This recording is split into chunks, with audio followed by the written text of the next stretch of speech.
Brighton. Oh, Wow. it's good to sit down. Have a seat. Thank you. Make yourself at home. I don't get nervous very often doing interviews because it's part of the job, but you're someone amazing. You're someone very special. But I made you nervous last time we were on air.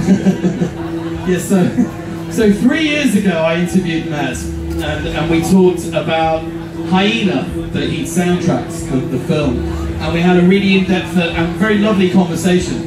And then about 15 minutes into the conversation, Matt started interviewing me and completely turned the tables. So it was about his allergy to various fruits and vegetables. It was surreal, it was bizarre. But it's not just an allergy, it's a phobia. It's a phobia, so tell us all about... Yeah, let's leave that there, let's park that. Anyway, lovely to be here. You all look nice and dry, but the forecast, we just did a sound check a couple of hours ago, and the rain was at that angle. It was like being on the deck of a boat. Yeah. The guitars, the microphones, I was a bit paranoid about getting electrocuted. Did it make you think, I think I'll leave it another 15 years? No, it was good to be here. I don't bother about those sort of things. I'm far more relaxed these days than I used to be.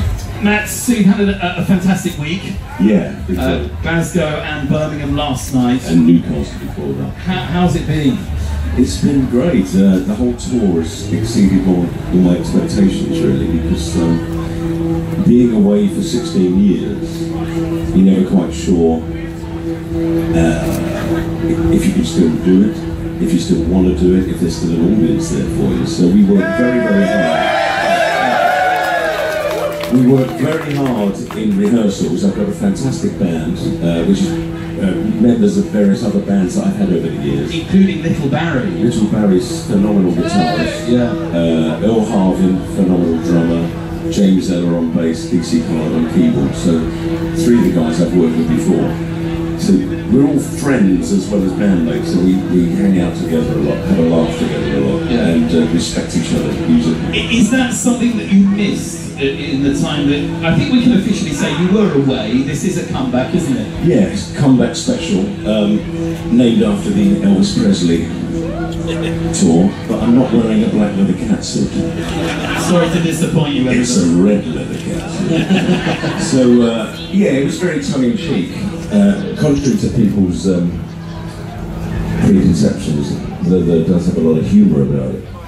You know, we laugh and joke a lot behind the scenes, and so I found it quite an amusing title. But it is a comeback tour because there's no record to promote. Which is why we're doing songs. We've actually got a slightly shortened set tonight because it's a festival and there's a curfew. So we have a slightly shortened set, but we're doing songs from all of my albums. And so it's a career overview, and then setting things up for next year, hopefully. And that will be an album then? Yes, I've got to do another soundtrack at the end of the year. Yes, another album. So how far into that are you? Songs are not completed yet, but because I've been so busy with the tour and soundtracks, but I'm feeling very inspired. They're well underway. So are they written? Not finished. Not finished. Half written. Lyrics are half written. I've not finished. The thing is, when I was younger, you know, writing songs, I would need months to be in sort of isolation. But as people know who've got children, you don't get any time. You can't have time, you can't take months and months, so I've got to find the time to finish. Of course. Because the lyrics, the music is easy for me, it's the lyrics that take time.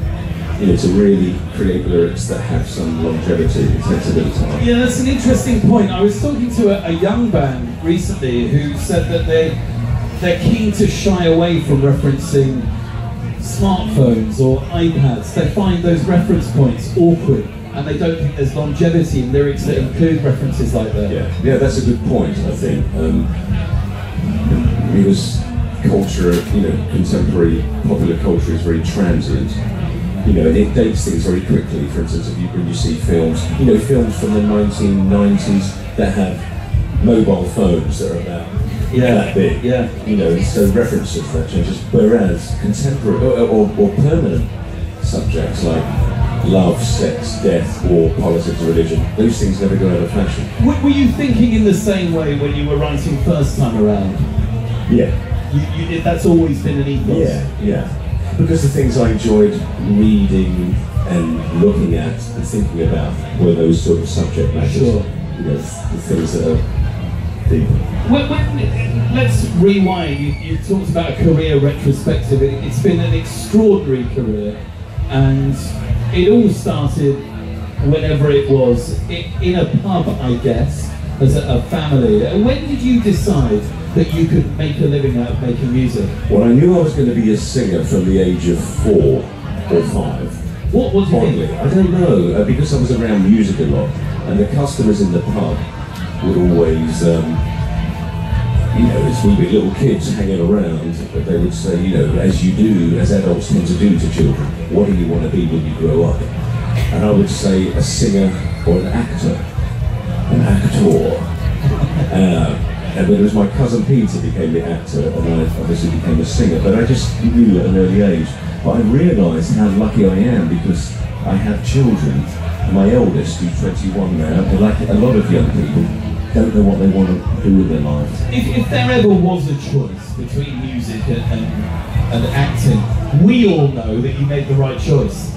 But again, you haven't seen me act. Well, exactly. Do you ever think to yourself that you could have been as successful as an actor? I wasn't about successful as an actor, but I probably could have acted. You know, I like messing about with voices and whatever. But no, I made the right choice. Yeah, well, we know that for sure. Thank you. So those early years, it's always struck me that, despite what you just said, that maybe you were never that comfortable, in fact, being a musician, even though it was the right career choice, if you like. It's the public stuff. When I was younger, I didn't care for the celebrity aspect of it, particularly. Which is, I guess, understandable and not that unusual, but at the same time, don't you realise when you choose that path, that comes as part and parcel of it? Yeah, well, I wanted that when I was a teenager. The idea of lots of girls and big cars and drugs and drink. But after you've had your fill of big cars and girls and drugs and drink, I'm half joking. Only half. Only half joking. No, but it gets a point where you want to have more out of life. And obviously, it's anybody that knows my life. I've had quite a lot of tragedy in my life. I've lost 2 brothers, my mother, my father, just a couple of months ago. And so I've been around death a lot. And that's not being morbid, but we're all going to be around death if we don't die young ourselves. Hopefully none of you will. You all look very healthy and shiny-eyed, but hopefully, you know, we all live a nice long life. Yeah. But if you do live a long life, then you're going to be around death. And so it's not being morbid, it's just a natural part of life. And it forces you to start thinking about more sort of important things than materialism. That's the tragedy, now that you've mentioned it, I feel more comfortable perhaps discussing it to a point. You know, it's impossible to know how anyone's going to react in the circumstances that you found yourself in. Do you feel like each time you have successfully dusted yourself down, however long it might have taken, and returned to, have you come back each time to being the same Matt Johnson, or do you think you've changed on each occasion? I think I've become a nicer person each time, because I think it smooths out the rough edges, probably. Being, you know, having, as most people, well, you've got 2 choices. You either become embittered, an alcoholic, and hate the world, or you allow sort of, I suppose, more sort of love, compassion, empathy to come out. And my dad was a great example of that, because of what he went through. He could have become a bitter, negative man, but he became the most wonderful, big-hearted, compassionate man. He was a wonderful dad. And one thing that does concern me, though, is that the way I've dealt with it, I may have shut down parts of myself just to deal with the grief, because the hardest one was when Eugene died. He was 24, and I got a phone call. I was in Spain at the time, and it hit us so hard, and part of me shut down. And then dealing with my mum dying and Andrew and my dad, I don't know whether I found it easier because I've been through that path before. I know what it takes, or whether, as a survival mechanism, part of your mind shuts elements down. So what it means, I think, and the practical, I've become far less fearful and more sort of nerveless and fearless in life generally, because I don't fear death so much. Do you think that the new music that you're writing, putting finishing touches to, inevitably, I guess, will reflect those? Yeah, it has to. But also, I don't want it to be too obvious. I want it to indicate rather than overly explain. I'm assuming we can expect politics. In this era, yeah, there was some politics. Yeah. What's the state of the UK now, Matt? Well, it's still the 51st state of the USA, isn't it? Even Prophetic. I mean, it's got worse and worse and worse. What's interesting though is the effect that Trump is having, because I don't view Trump as the disease. He's a symptom of the disease. The regime in Washington has been under various, Democrat or Republican. It doesn't seem to make any difference. Obama is a bigger warmonger than George W. Bush. I mean, there's really not a lot of difference. There's some sort of cosmetic difference for national consumption in America, but in terms of its foreign policy, it is red in tooth and claw. And one thing that Trump's policies have done is ripped the mask off the face, and you can see what America thinks about the rest of the world. It's imposing sanctions against its allies, it's bullying and bombing. And so I think something positive is going to come out of this. I think when you have an extreme reaction like that, already in America there's a lot of young people that are getting heavily involved in politics. There's independents that are standing, or actually in the Democratic Party, when they have elections, you've got a younger generation coming through, far more radical and progressive, that are defeating the old order. So I'm actually an optimist, contrary to popular. Yeah, that's interesting. I wasn't expecting you to say that at all. But I guess it still leads... Taking a longer view. At the moment, it's negative with the Brexit stuff. We're about to fall over the edge of a cliff. Nobody knows what's going on. But what happens to Trump, do you think? How do you foresee it playing out? Well, there seems to be a bit of a power struggle going on between what's known as the deep state, the established order, because he's a bit of a maverick and nobody quite knows what he's going to say next. There are rumours that he's going to be impeached, that they've got information on him, heavy-duty corruption. But then again, he goes and you've got, what's his name, Pence, who's also an establishment figure. Hillary Clinton would have, or probably already started bombing Iran. I don't think you've got any good choices in Washington. So I'm thinking further ahead, if the activities of Trump then, when it's starting to happen, it's starting to really politicise the younger generation, because change has to come from the next generation. It's not going to come from the established order. So you think he might actually end up politically surviving? I'm hearing all sorts of rumours that they will try and impeach him, but then you're hearing that the whole Russiagate thing was actually instigated by Hillary Clinton. There was no hacking, it was leaks from within the Democratic Party. And it was Craig Murray, who's the British ambassador to Uzbekistan, the ex-British ambassador to Uzbekistan, passed on the information to Julian Assange. But it was the Hillary Clinton campaign, because she was caught cheating and robbing Bernie Sanders. Bernie Sanders should have been the actual candidate, and Hillary Clinton cheated him, and it was an insider that leaked the information, and so for her to save face, they said it's the Russians, they put Trump there. So it's quite complicated. There's all sorts of multi-layers going on. And it does seem to keep coming back to Russia. Yeah, but I think that's a bit of a red herring, to be honest. I mean, America, no country has interfered in more elections around the world than America. I mean, that's a fact. I mean, they don't even bother. Look, if you look at, we've recently had the anniversary of the overthrow of the democratically elected government of Iran years ago. The British and the Americans had a coup. They're having coups all over the world. I think it's a lot more complex. There's a lot more, I personally don't, the only time I tune into or watch mainstream news is to just figure out the propaganda of the day. Yeah. So I'll listen to that and then I'll source alternative viewpoints to figure out, okay, what's really going on here? I don't believe a word that I hear on the radio or the TV or the newspapers. What about at home? Just broadly, what do you think of Theresa May? Well, I've got friends that know people in government, and I was told before the last election that she was sort of heavily influenced by these characters, a man and a woman, and that came out, didn't it? They were the people that advised her to have the sub-election. They thought they would crush Labour. And they said she's not very good at delegating, and she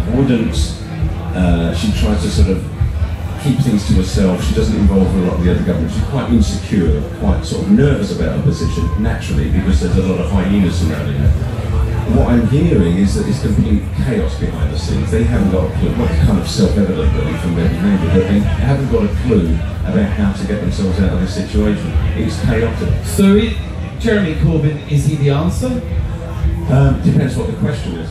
Who knows what the question is? No, but you know, but there's a massive campaign against him from the off. You know, even The Guardian has been campaigning aggressively against him. The only time The Guardian supported him was when they called the general election, and the rules during the general election was that media must give equal airtime to all the candidates.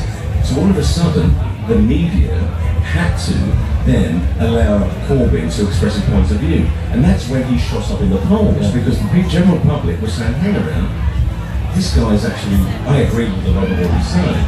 Now, I don't necessarily agree with all he's saying, but I'd rather have him than what the alternatives that are on. The world's changed a lot since your early albums, and in the 15 years that, if you like, you've been away. Has there been any positivity in those last 15 years? Yeah, I mean, that sort of thing. Any positivity? Well, one thing that does worry me is that the golden age, and this is not necessarily a positive thing, but the golden age of the internet may already be over, because it's so controlled now, because we've now got censorship by algorithm, you know, Facebook, Twitter, throwing people off. So anybody that contradicts the official narrative, it's considered fake news, and they get thrown off. And so I'm worried about freedom of speech, for a start. A lot of the alternative news sites are being shut down, and they're having their traffic choked by Google and Facebook. So that's a worry, because the internet provided this incredible opportunity for all of us. So that's a worry going forward, that the power of the American tech companies, which are in bed, by the way, with all of the American intelligence services, they help set them up. And so backdoor access to all your phones and your, you know, we know that we're monitored all the time. It's a fact that it's all come out. In terms of positives, yeah, I mean, I'm positive in people. You know, I believe in people, and I think people, younger generations coming through, will always find a reaction. So it's people that give me hope. And so your 6-year-old's going to grow up in a pretty good world? I do worry about that, the kids growing up. It's the world that we're leaving them. It is a worry. I mean, what worries me is climate change as much as everything. Because have you heard of this, you've heard of wet bulb temperature. Anyone here heard of wet bulb temperature? He has, yeah, so you know what it is. So when the temperature reaches 35 degrees centigrade, combined with 100% humidity, how long do you think a healthy adult, like you lot here, could survive in the shade? 6 hours. And it's already starting to affect parts of Asia. So Pakistan experienced a few hundred deaths earlier in the year due to wet bulb. I never heard of this before a few months ago. And so that's a worry, because you know that heat wave that we had, it doesn't feel like it now, does it? Because we're all cold and wet. But it was so hot, wasn't it, in London? I found it unbearable. Yeah, stifling, yeah. And the pollution and the heat, and I thought, God. And I was flying back from Lisbon about a month ago, and I was sat next to this man, this New Yorker, a guy in his 60s. And it transpires he was an ecologist, and he spends his time trying to save the rainforest. So I said, what do you think about this hot weather? And he said, this is just the beginning. And he said, we've been trying to warn everyone for the last 30 years. He said that this is the start of it. Yeah, my wife, this is an increasingly common stance, but my wife is a meteorologist, and she gets asked to comment on the weather, obviously, and particularly climate change. And she has said that she will no longer go on any radio or television program and debate climate change. Yeah. There is no debate. No, exactly. There is nothing to be said. Yeah. Okay. So she must be, she's well aware of all this, so she must be very has worried. grave concerns for our 8-year-old. Of course. So that is more of a worry for me than even the politics. Yeah. There's not even going to be a bloody habitable planet left. So you still live in East London? But I'm positive nonetheless. And you're going to have a great night tonight. Still in East London, yeah. Still in East London, still loving London life. I don't know about loving London life. I'm still there. It's too noisy for me. But you seem like you're in a very good place right now. No, I'm feeling good. I'm feeling good. Fit, healthy, touch wood. With great band, lovely family. And there are a huge number of us whose lives you've made better thanks to... And you've made my life better through listening to it.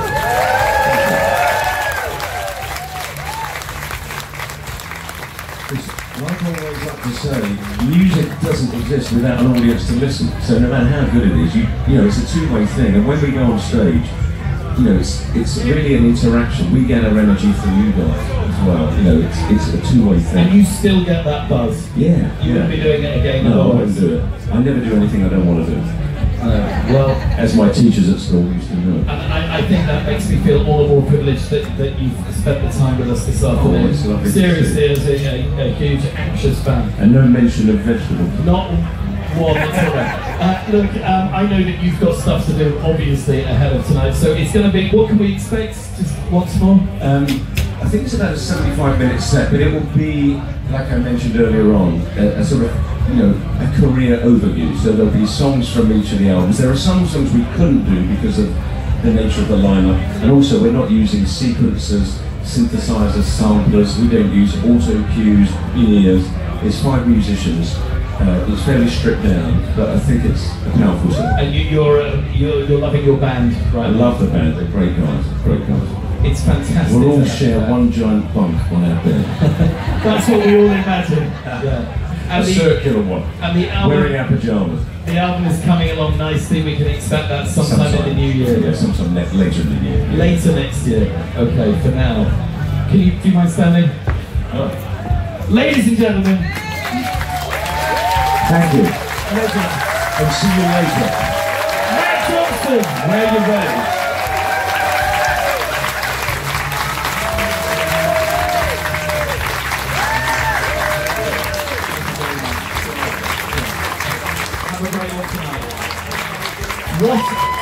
What a man, what a lovely man.